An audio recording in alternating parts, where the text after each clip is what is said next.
Ho, ho, ho, and Merry Christmas. Welcome to Santa Griff Griff's second annual Christmas tree slideshow.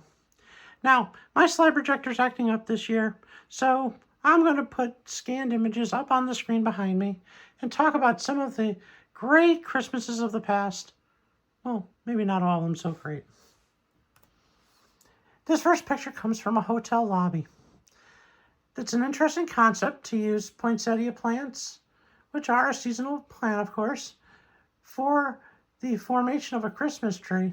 I just wonder how they water them all the time. This next tree is a very proud tree. You can see it's ready and waiting for me to bring presents to put under it. Meanwhile, this tree, well, it seems to be lurking in the shadows even though it has lights. But Santa Griff Griff knew where the family kept the tree, and it was all right for me to put the presents right there anyways. This next tree is an interesting concept. A little bit on the shorter side, protected by Minutemen, and it has a tree topper that leans a little bit to the right. Now, I thought that this was maybe just the family's preference until I came across this tree that also has the tree topper, pretty much the same one, leaning to the right. Now, with this tree, well, my concern is that at bottom there, they left me milk, which is nice, but an orange? Seriously, people? Cookies.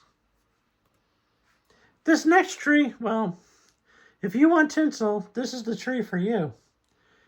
As you can tell, this tree was from a long time ago, just by the looks of that TV set right next to it. Next, we're moving into, like we talked about last year, the alien tree. I don't know what made someone say, let's put these things that look like strange creatures on the side of the tree. But as you'll see, not only does this tree have them, but many others do. Like this one. Now this one has even more of an effect because it's got the silver interior parts of the tree, and then those strange alien things are gold. And this poor tree, the poor thing looks like it's just about ready to topple over onto the cat. Well, the cat better watch out. We know, and of course, the cats really don't like trees that much.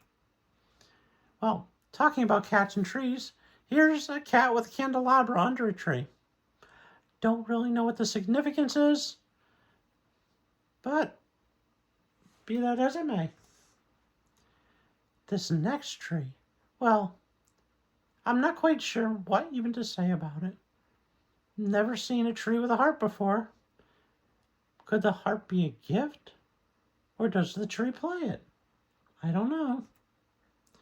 Now, this tree, picture wasn't maybe the clearest one in the world because of the darkness. But we can see that for this poor tree, there's a lot more to the bottom of the tree than to the top of the tree. In fact, that angel is just barely hanging on up there. Meanwhile, this tree, I don't even know what to say about it. It looks more like a shrubbery than a tree. In fact, it reminds me of that orange monster that Bugs Bunny used to be chased around by. This poor tree. I don't know. When you can see the pole and just a few branches coming off, it's kind of sad. And it's kind of stuck there in the corner, too, near the closet. Come on, people. Put your tree in a place where you're proud to show it off. This next tree, well, not only does it kind of look like a Charlie Brown tree, but most of its tinsel has found its way onto the tree skirt. This tree starts off our superlative situation. So this first tree, well, let's take a look at it for a minute. And I would say that it's the most likely to catch fire in the middle of the night. This next tree is the best tree that is presented with a creepy character underneath it and a turkey.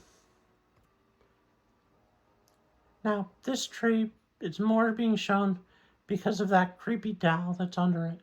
I did not bring that doll for the child. That is not my fault. I want to make that perfectly clear. Now we move into our asbestos-covered trees. Now, as I said last year, I always wear an air respirator whenever I go into a house with one of these asbestos-covered trees because I don't want to mess up my lungs. So this one is the second runner-up.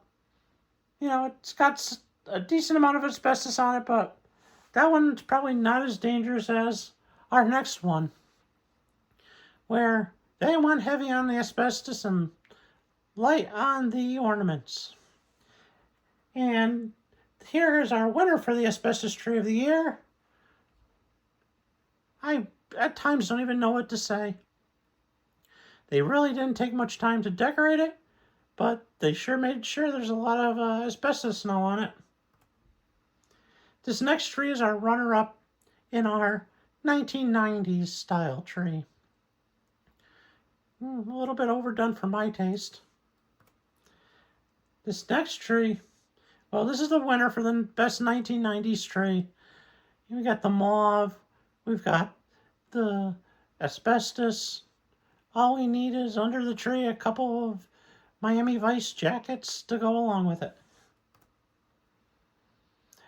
This next tree, oh, this poor tree. I feel so bad for it. It looks like someone just went out into their backyard and just said, oh, here's a tree. Let's take this one. But this one, I'm sorry, but I have to have my assistant help me on this one because this one gets a penalty flag for worst Christmas tree of the year. I mean, what were these people thinking? It's a couple of almost dead branches with some lights on it. Well, anyway, I hope you have enjoyed our time this year with the Santa Griff Griff Christmas show. I always appreciate you watching, and watch out because I'll be showing up to your house soon. Ho, ho, ho! Merry Christmas to everyone!